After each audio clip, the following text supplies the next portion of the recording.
Okay, we're on live stream. And Morning. I guess we're ready to go. Good morning. We will start our meeting Wednesday, March 17th, 2021. We have quorum representatives from all the counties. Our first item for review are the minutes from the January 20th, 21 meeting. Okay.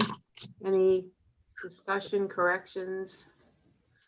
And I do apologize. The Word document I sent includes the track changes corrections that I submitted to Amy.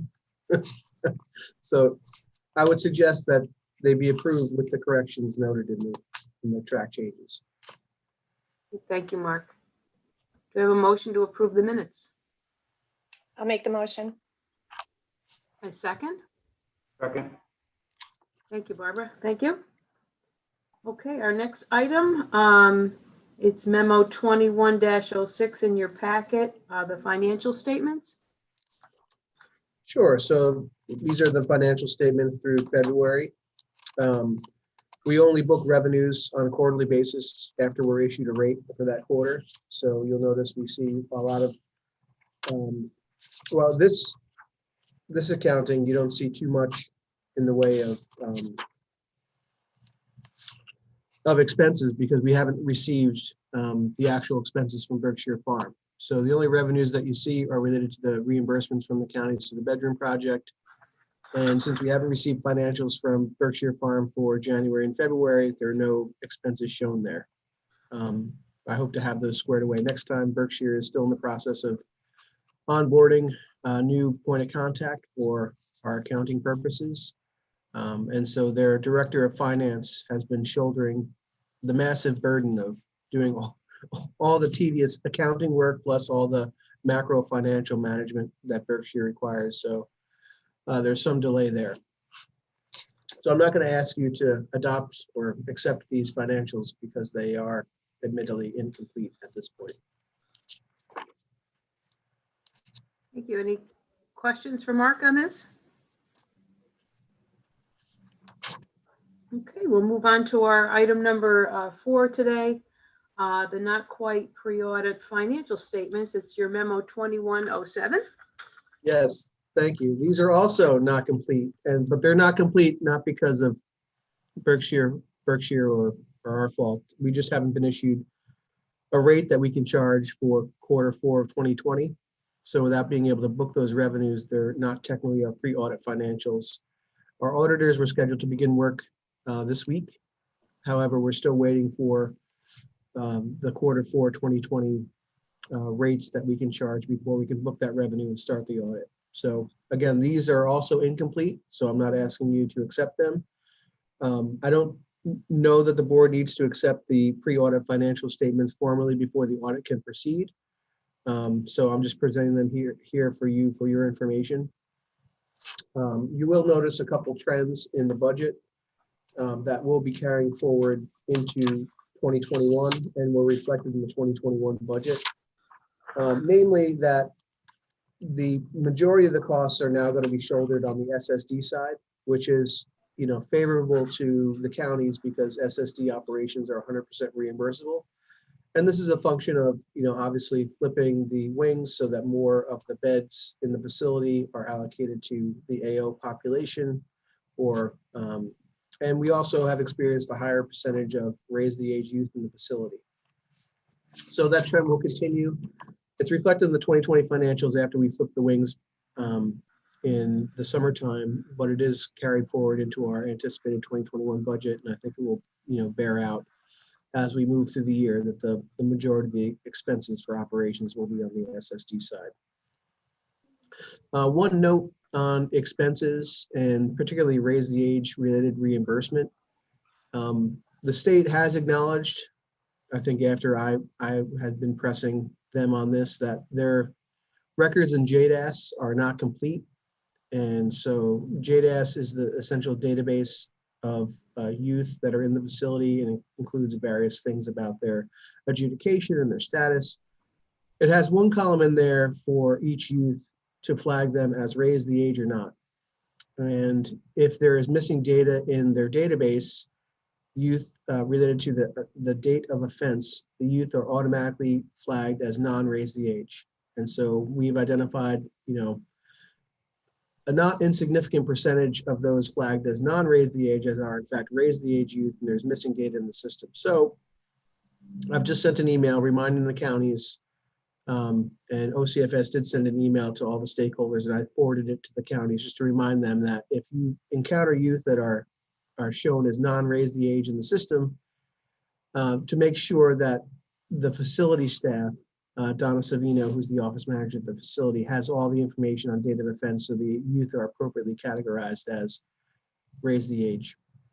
The consequence of them not being categorized appropriately means the difference between 100% reimbursement for their stay versus 49%. So it's significant for counties.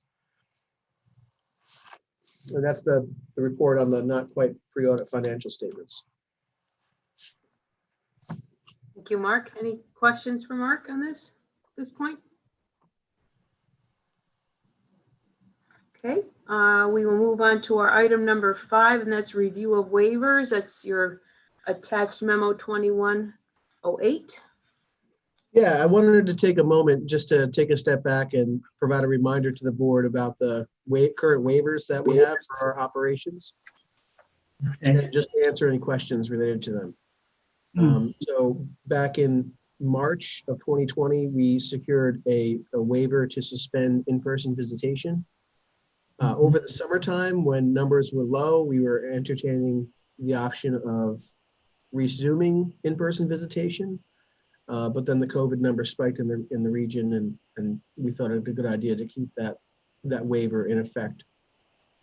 But the facility staff, and you may hear some about this in their facility report, have been, increasing the options for youth to meet virtually with their loved ones and more frequently during the week. So we continue to make up for that loss of in-person visitation.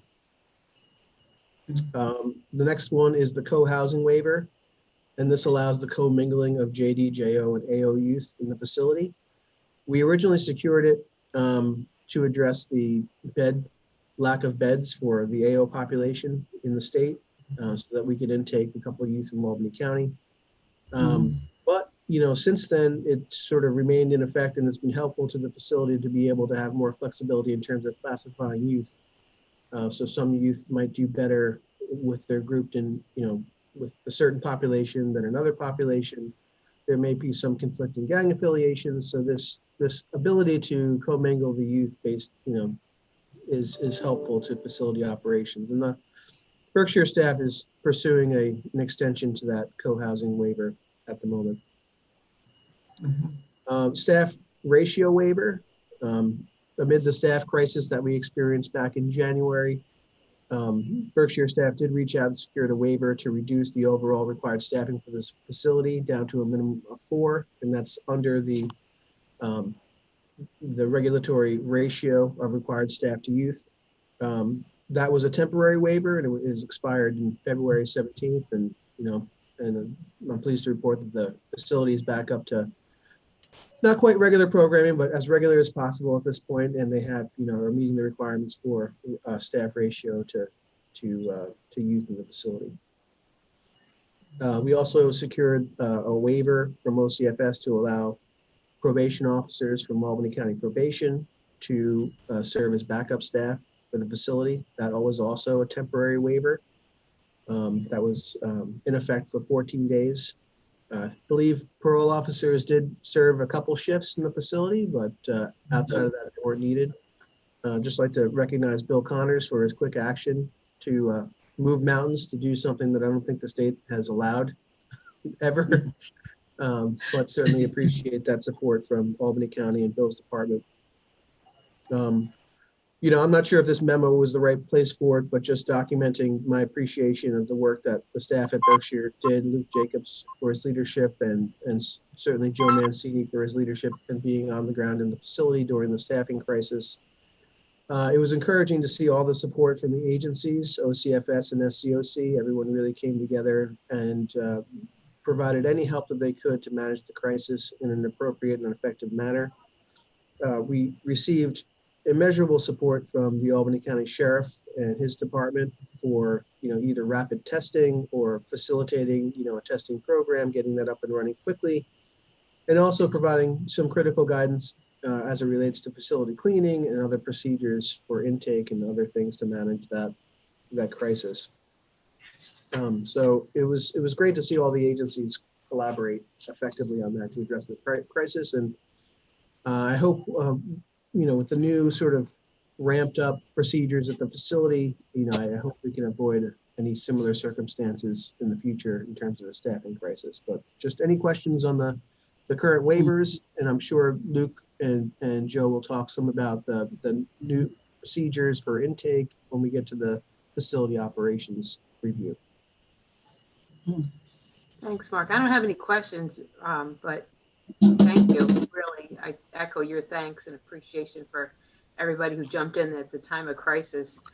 And times like this, we really appreciate, Mark and Joe and Lucas, your ability to think out of the box and do some creative problem solving, which you had to do in this case. So I just wanted to echo your thoughts on that. Anyone else on this memo?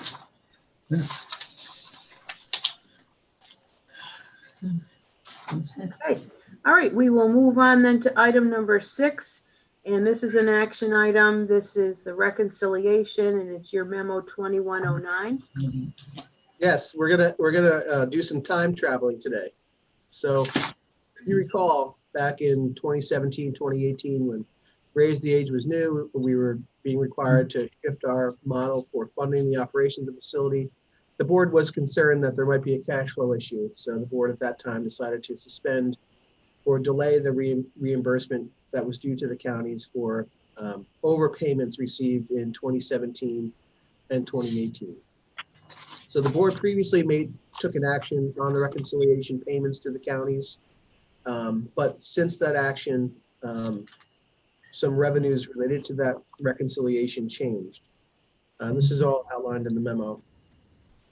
But I'll just say the surplus payment for 2017 was just about, the total due back to the counties is $454,000. And that's going to be the bulk of the reconciliation refund that we entertain today.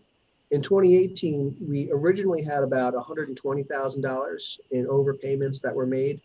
But we were informed by OCFS in early 2020 that the rate that we charged in Q4 of 2018 to the counties for secure detention was invalid. So instead of allowing us to just proceed with the reconciliation process to give the counties the money back, they required us to directly refund those counties outside of the reconciliation process the overpayments that were derived from the incorrect rate that we charged in that quarter. Does that make sense?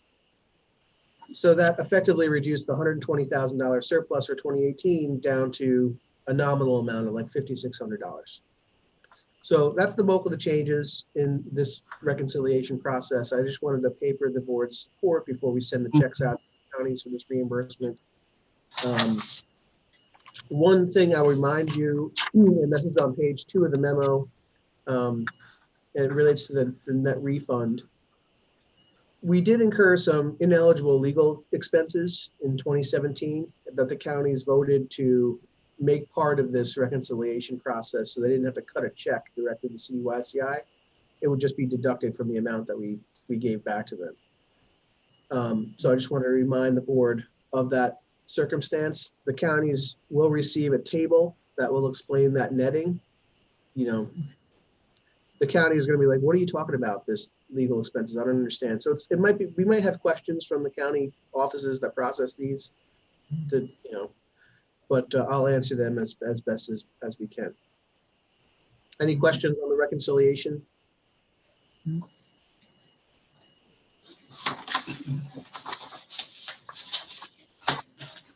Barbara, do you have a question? Yeah, what you just explained in this memo, and the costs that weren't eligible, are all of these, everything we're talking about relating to Raise the Age, or is some of the legal costs related to the transfer of ownership of the property? in 2017 to the county? This was related to our, I guess, what are classified as lobbying efforts Okay, Mhm. all right. to get to make some law changes, so we didn't have to make all these changes. It was an unsuccessful effort, but nonetheless, Bob and I spent time on it, and that time, Bob's time in particular, was not eligible for reimbursement. Thank you. Any other questions? Okay, like a motion to accept this, please. Barbara, thank So you. moved. Second, Second. Craig, thank you. Right. Just call for the vote.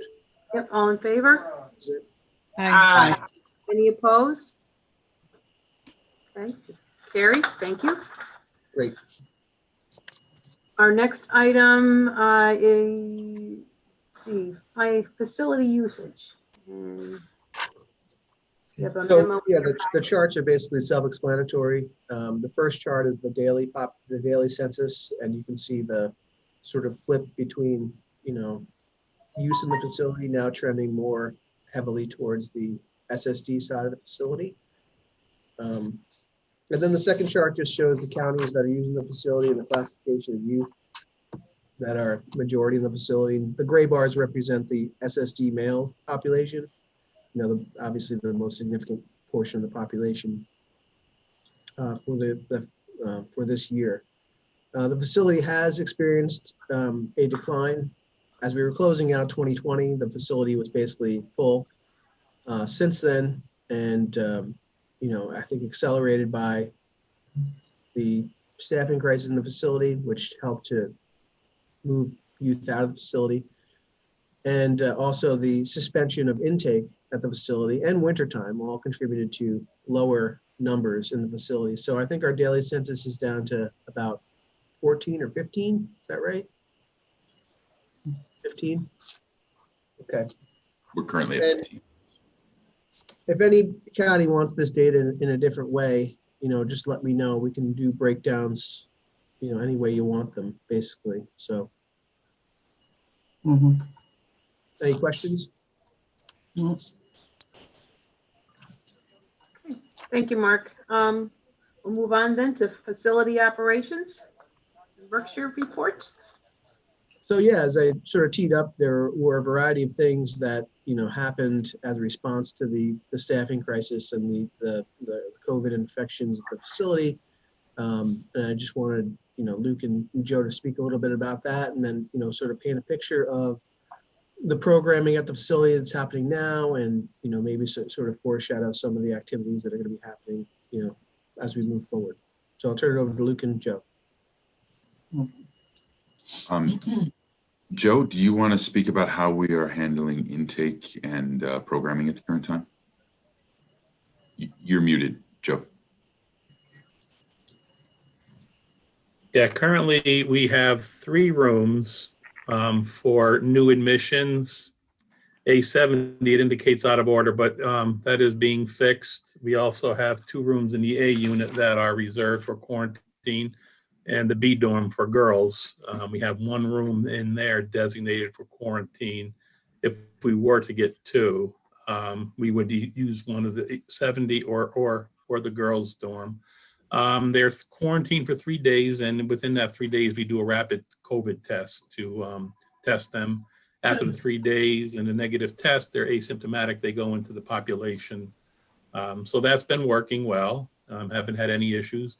For as far as school goes, we've been doing in groups of 5. So we're keeping the social distancing with the residents, and we're doing groups of 5 and activities and meals 5 at a time. So we're that's how we're scheduling it, doing our daily schedule with our population, and that's working right now. It's working at this number.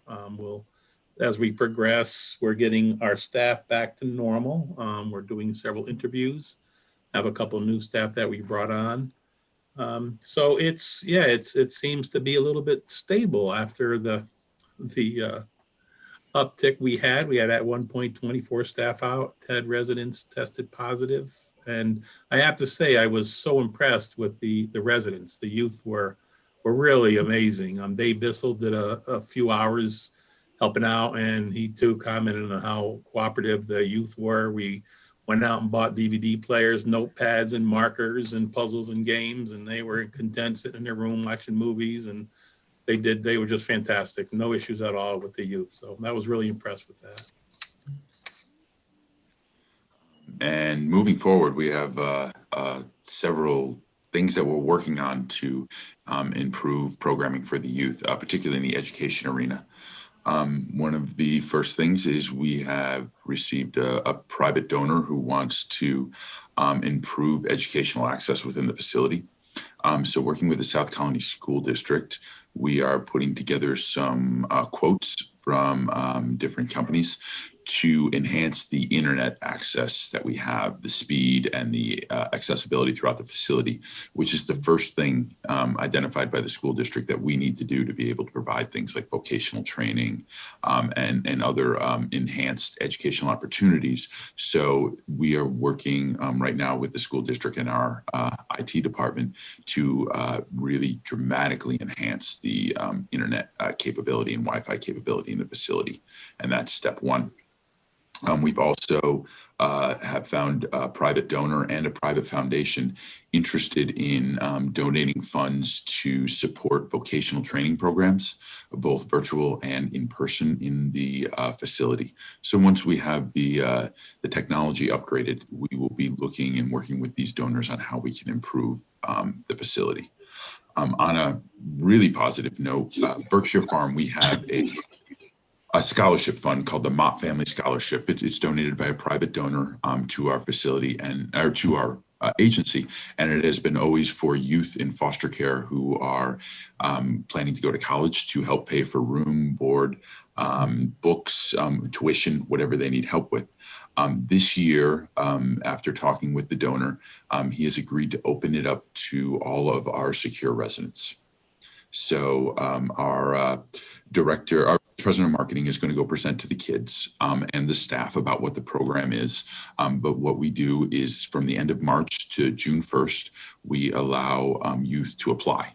Any youth who want to go on to college, and they can get this assistance. To date, the program has given out $300,000 in scholarships.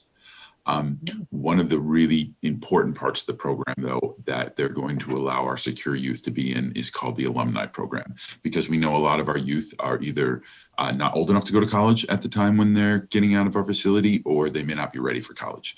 But as being part of the alumni of Berkshire Farm, they can apply at any point that they want to. So in 5 years from now, if they've been in secure detention, they can go back and apply for college assistance through the scholarship fund. So it provides a huge opportunity for our kids, even our kids who may be as young as 14, and in 5 years, they could apply for to go back to college. And we're going to be, and it actually goes for the rest of their life. So in 30 years, if they want to apply to go back to college and go back to school, as long as they've been with us at Berkshire Farm in our secure facility, they will have that potential to do that. And this we're really excited about this. And also one thing to note is this money doesn't go directly to the individual youth. It is put in escrow and paid to the college or university that they choose to make sure that it's safe and used for the educational purposes.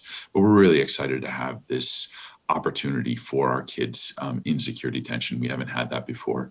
We're getting a lot of our Director of Public Relations is really pushing secure detention out there with our foundations and donors that we work with. So we're very hopeful in things. I know that Joe is going to be meeting with a mission accomplished about virtual mentoring programs that we can do to help our youth get set up with a mentor before they leave our facility so that they can have someone to work with when they go.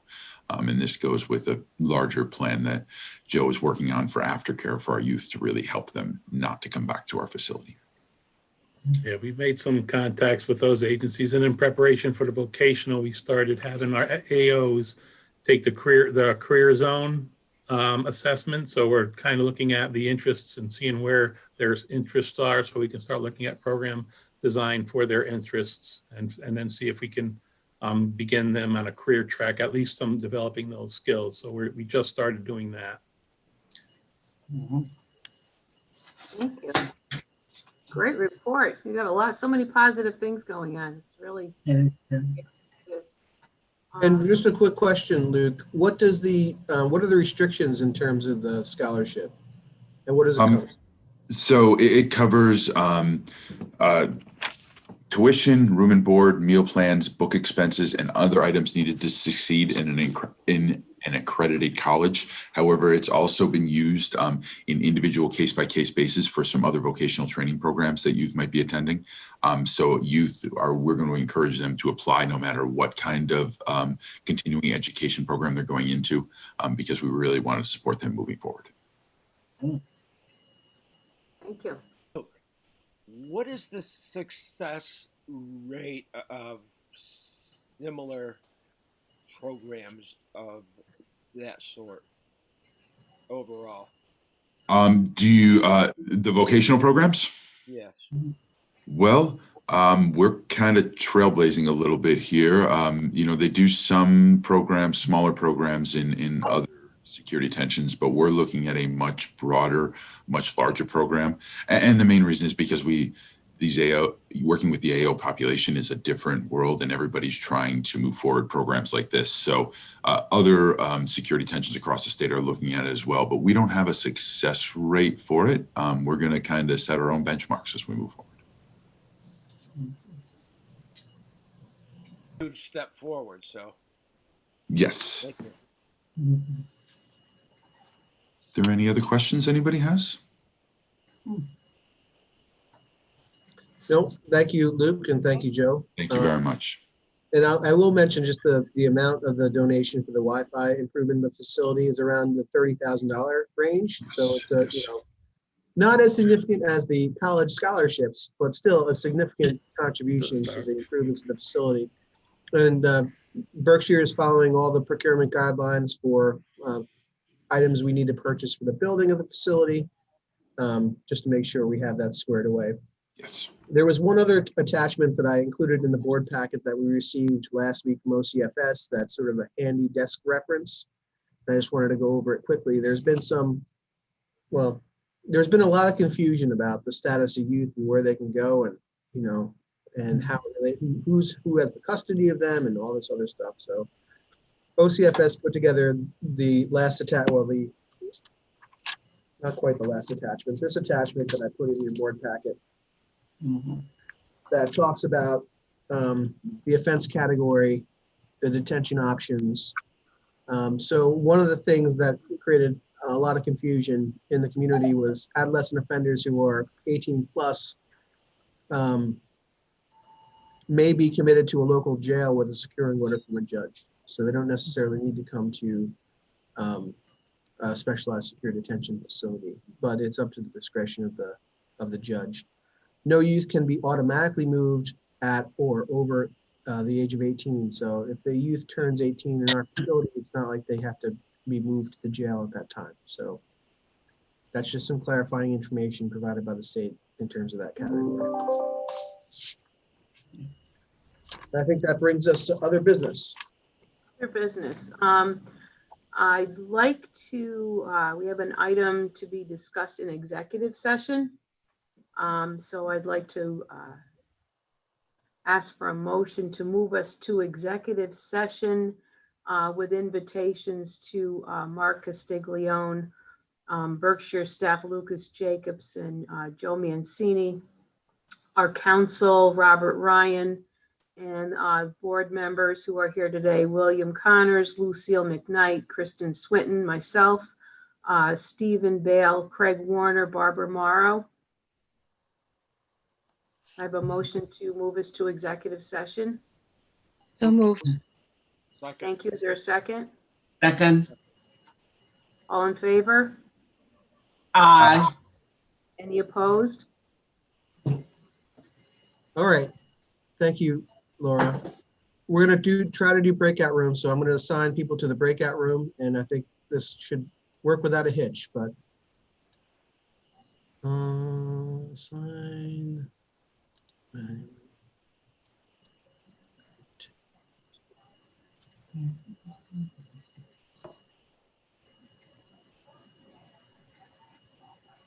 Amy, can you just hang out in the regular meeting for a minute.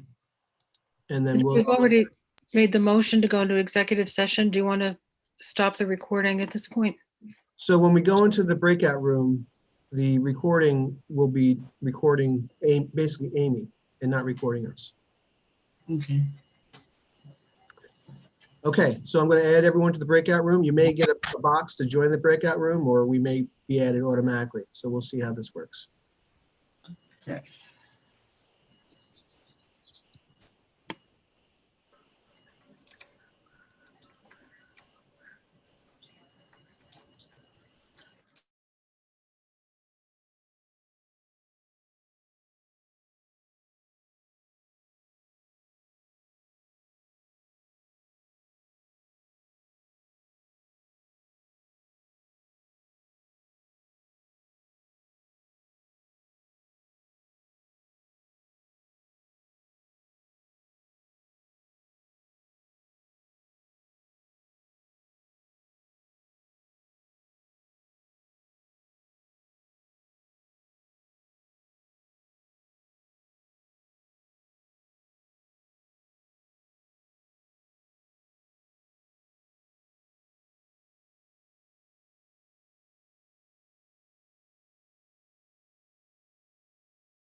Hey, Mike.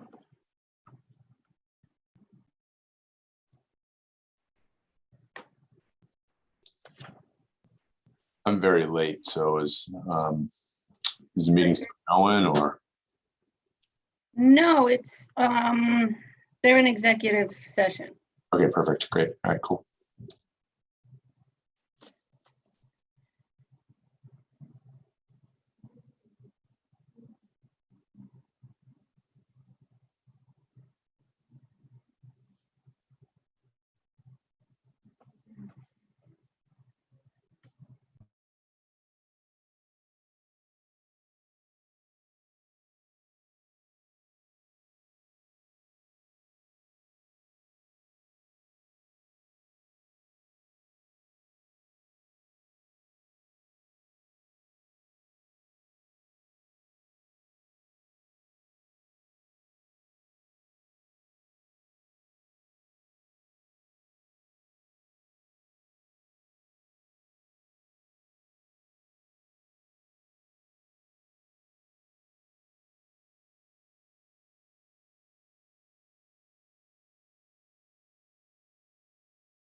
It worked. I believe- Oh, Good, Mark. That worked smoothly. We're back. Thank you. Is there any other business to discuss at this point? We are back in session. Okay, if there's no other business, our next meeting via Zoom is May 19th, 9 a.m. All right, thanks, You need folks. You need a motion to adjourn this meeting. Motion to adjourn. Barbara, second. And we had voted before to go back into session. Back Okay, in the motion to adjourn. journey. So moved. Thank you. Second. Second. Thank you. All in favor? Aye. Any opposed? Thank you. All right, well, have a great day. Thanks. Mike, I'll give you a call. That was good. Thanks, Mark. Right.